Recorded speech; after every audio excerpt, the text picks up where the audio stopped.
Kaedah mengajar. Nama saya Muhammad Firdaus bin Mokhtar, bernombor metrik 074118. Pembimbing Ustaz Abdul Aziz bin Sulaiman. Okey, kita akan masuk kepada pembelajaran abad ke-21 ataupun dipanggil PAK 21. Kaedah mengajar yang saya pilih iaitu Still the Class. Okey, saya akan menerangkan apa itu pembelajaran abad ke-21 ataupun dipanggil PAK 21. PAK 21 ini dikatakan sebagai proses pembelajaran yang berpusatkan kepada murid. Terdapat beberapa elemen yang diterapkan dalam pembelajaran tersebut, iaitu komunikasi, kolaboratif, pemikiran kritis, kreativiti, serta aplikasi nilai murni dan etika. Okey, seterusnya kita akan masuk kepada strategi dan pendekatan yang digunakan dalam studi kelas, iaitu berpusatkan kepada murid. Murid akan melibatkan diri secara langsung ataupun secara aktif dalam suatu aktiviti pembelajaran. Walau bagaimanapun, huraian ringkas ini tidak bermaksud guru tidak memainkan peranannya dalam kelas. Pelibatan murid bermakna murid bersama-sama guru mencuba serta mencari penyelesaian secara kritis.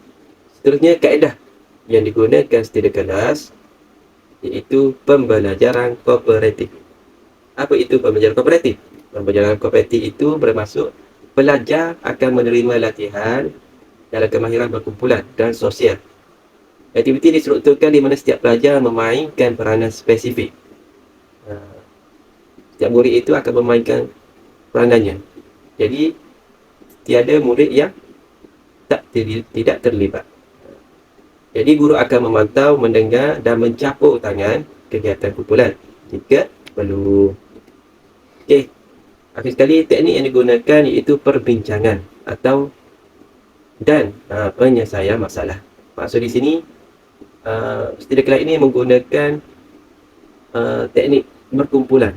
Maka, perbincangan dan penyelesaian masalah akan bergantung kepada kumpulan tersebut. Mereka akan berbincang dalam menyelesaikan masalah tersebut. Cara pelaksanaan yang digunakan dalam studi kelas ini. Jadi, maka kita akan lihat bagaimana cara pelaksanaan yang digunakan ke atas murid tersebut. Okey. Langkah pertama, pasukan duduk dalam bulatan.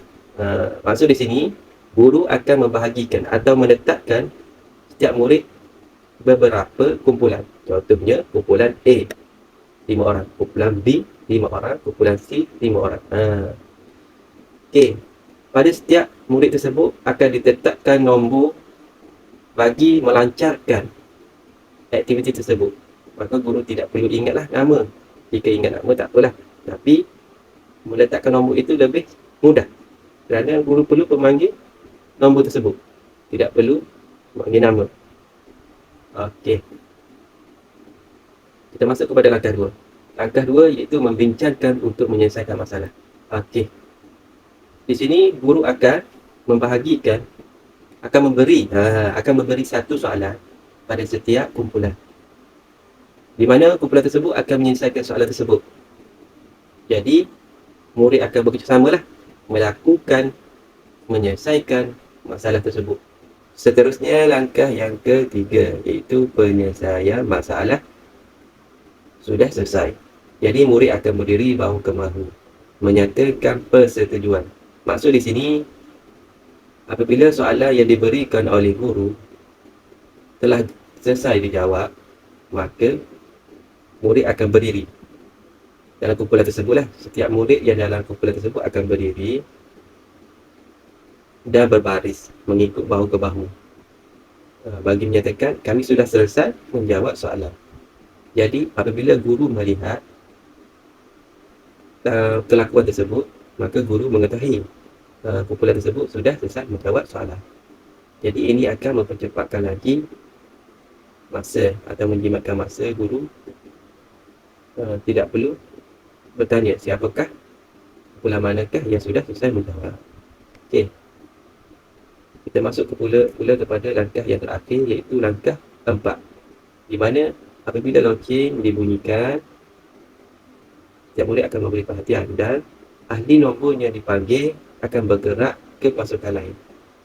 Maksud di sini, Apabila guru memanggil nombor 2, contohnya nombor 2. Jadi, kumpulan daripada kumpulan A, kumpulan B, kumpulan C akan bergerak kepada kumpulan lain. Contohnya, nombor 2 daripada kumpulan A akan bergerak kepada kumpulan B ataupun C bagi membincangkan soalan yang baru, ataupun soalan yang lama akan dibincangkan daripada nombor 2 kumpulan A kepada kumpulan B, kumpulan C. Okey. Dan ini juga yang dimaksudkan stay the class. Bermaksud murid akan bergerak, akan bertukar kumpulan. Di sinilah bermaksud stay the class. Okay. Dan aktiviti ini akan berpusing-pusing. Akan melakukan daripada langkah awal balik. Itu langkah pertama, langkah kedua, langkah ketiga. Ini langkah empat. Okey. Itulah cara pelaksanaan stay the class. Seterusnya, kita akan melihat kepada kelebihan dan kelemahan yang terdapat dalam stay the class. Antara kelebihan yang terdapat stay the class iaitu pembelajaran aktif, di mana pelajar mampu mencerap pembelajaran dengan lebih baik apabila mereka terlibat secara langsung dan aktif dalam proses pembelajaran tersebut. Di sini, pelajar memainkan peranan kerana ia berpusatkan kepada murid.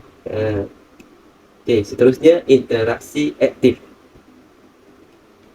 Mengapa interaksi ini sangat penting dalam bilik belajar?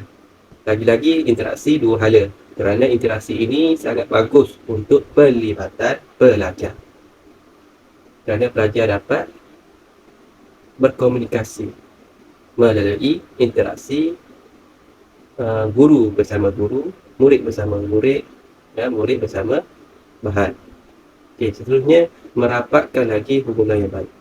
Maka murid itu akan selesa dengan guru apabila berinteraksi antara guru bersama murid.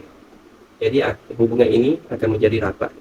Akhir sekali iaitu mengembangkan kemahiran penting pelajar yang lain. Maksud di sini guru dapat mengembangkan lagi pelajar-pelajar yang kurang bercakap, yang kurang berkomunikasi. Maka apabila murid tersebut melihat kawannya dapat bercakap dengan fasih, dia akan menjadi lebih semangat untuk berkomunikasi, untuk bercakap. Sesetengah murid ini akan malu apabila bercakap secara individu di hadapan ataupun secara individu kepada guru tersebut secara individu. Jadi apabila melakukan kumpulan, maka murid lain ataupun kawan yang lain akan memberi sokongan apabila sokongan untuk bercakap, untuk berkomunikasi. Okey, seterusnya kita tengok kelebihan seterusnya iaitu pencapaian objektif tercapai. Di sini guru akan mengetahui keberkesanan pembelajaran tersebut apabila setiap murid dapat memahami, dapat berkongsi pendapat dalam pembelajaran pada hari tersebut. Jadi guru akan yakin pencapaian objektif itu akan dapat dicapai. Okey, seterusnya kita akan lihat kepada kelemahan yang terdapat di kelas. Kelemahan yang terlihat iaitu banyak masa diperuntukkan, di mana aktiviti ini memerlukan masa yang panjang kerana murid itu sendiri berperanan. Jadi masa itu tidak dapat dijangka lah, kerana murid itu, sesetengah murid ada yang melengah-lengahkan masa, ada yang tidak bertanggungjawab, ada yang berkelakuan tidak rasa pembelajaran ini penting, tidak minat dan sebagainya. Okey, kelemahan seterusnya iaitu pengelolaan kelas yang terhad. Di sini guru tidak dapat mengawal pergerakan murid secara individu. Jadi kerjasama antara murid itu tersebutlah yang diharapkan oleh guru. Akhir sekali, pelajar yang tidak memberi kerjasama. Apabila pelajar yang tidak memberi kerjasama, murid dalam kumpulan tersebut akan menimbulkan ketidakpuasan di antara rakan sebaya mereka. Apabila timbulnya ketidakpuasan, maka pembelajaran hari tersebut akan menjadi gagal. dan kumpulan tersebut menjadi tegang dan pasif.